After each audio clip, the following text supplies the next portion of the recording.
क्या आपका भी पेट हमेशा दर्द करता रहता है? क्या आपको भी हमेशा कब्ज की शिकायत रहती है? क्या आप भी हमेशा अपने पेट को पकड़कर बाथरूम में बैठे रहते हैं? अगर ऐसा है तो ये वीडियो सिर्फ और सिर्फ आपके लिए है। तो चलिए शुरू करते हैं।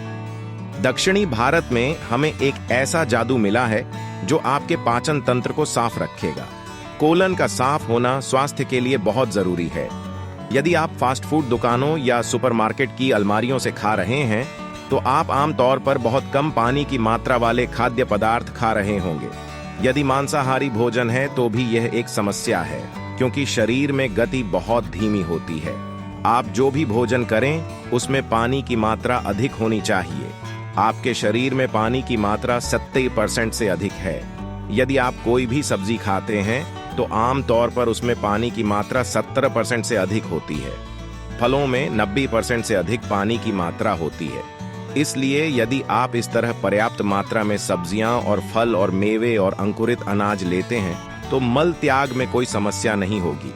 यदि आप बहुत सूखा भोजन खा रहे हैं जिसमें पानी की कोई मात्रा नहीं है तो आपको मल त्याग में बहुत दिक्कत होगी। इसी को आम भाषा में कब्ज कहते हैं।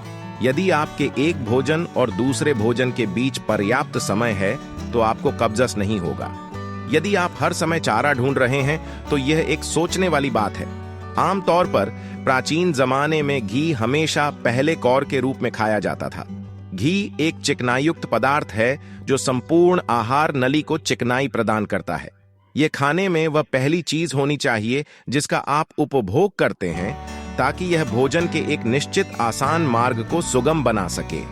वहीं अगर आप घी और कार्बोहाइड्रेट एक साथ खाते हैं, अगर आप घी और चीनी एक साथ खाते हैं तो यह वसा के रूप में जुड़ता है। लेकिन अगर आप सिर्फ घी खाते हैं या फिर शुरुआत में खाने के एक छोटे से निवाले के साथ घी खाते हैं तो यह चिकनाई के तौर पर ज्यादा काम करता है। इसलिए जो व्यक्ति घी का सेवन सही तरीके से करता है उस व्यक्ति की आंत हमेशा साफ रहती है, क्योंकि वहां कोई भी चीज चिपकती नहीं है। वहां कोई भी वस्तु लंबे समय तक नहीं टिकती। तो योग केंद्र में दिन की शुरुआत नीम और हल्दी की एक छोटी संगमरमर के आकार की गेंद से होती है। इसके कई पहलू हैं कि इसका आपके सिस्टम पर क्या प्रभाव पड़ता है। एक तात्कालिक चीज जो यह करेगी वह यह कि यह आपके आहार मार्ग को साफ रखेगी।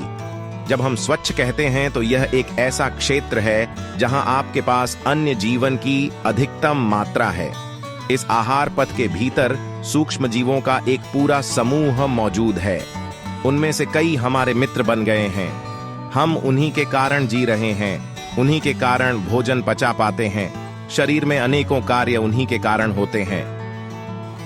नियम की विशिष्टता, खासकर जब इसे हल्दी के साथ लिया जाता है, अगर ये दोनों चीजें एक साथ मिल जाती हैं तो काफी हद तक वे चीजें जो शरीर के लिए जरूरी नहीं है, वो चीजें हो सकती हैं जो शरीर को नुकसान पहुंचा सकती हैं। किसी भी तरह का परजीवी जीवन जो है वो सारी चीजें खत्म हो जाती हैं। कोलन का साफ होना स्वास्थ्य के लिए बहुत जरूरी है। डेयरी उत्पादों में कुछ एंजाइम होते हैं जिनका उपयोग आज कुछ कपड़ा चिपकने वाले पदार्थों के निर्माण के लिए किया जाता है। ये चिपकने वाले पानी में घुलनशील नहीं है, इसलिए जब आप बहुत अधिक डेयरी उत्पाद का सेवन करते हैं तो यह आपके पेट में जाकर चिपक जाता है। तो जो अपशिष्ट पदार्थ आसानी से बाहर निकल जाना चाहिए था वह सिस्टम से बाहर नहीं जाएगा। अब बात करें त्रिफला की। इन्हें सही तरीके से मिलाकर त्रिफोला को थोड़ा सा पानी या एक चम्मच दूध या कुछ और के साथ अगर आप इसे लेते हैं या शहद भी लेते हैं तो सिस्टम में सफाई हो जाएगी। लेकिन अगर आपको यह सब नहीं मिला तो दक्षिण भारत में हमें एक जादू मिला है। इसे अरंडी का तेल कहा जाता है। बस थोड़ा सा आधा चम्मच अरंडी का तेल रोजाना रात को सोते समय गर्म करके पानी या दूध में डालकर पी लें। आप देखेंगे कि आपका कोलन साफ रहता है। हमने हमेशा योग में यह कहा है। एक और जरूरी बात, अगर आप डर गए हो तो या तो आपको दस्त हो जाएंगे या फिर आपको कब्ज हो जाएगा। इसीलिए हम कहते हैं कि डर गया। या तो इसे अनुचित क्षणों में वितरित किया जा रहा है या इसे संग्रहित किया जा रहा है। आप किसी भी तरह से डरे हुए हों, दोनों तरह से आपके दिमाग में क्या हो रहा है और नीचे क्या हो रहा है ये जुड़े हुए हैं। इसलिए इंसान के डरने से भी दस्त हो जाते हैं।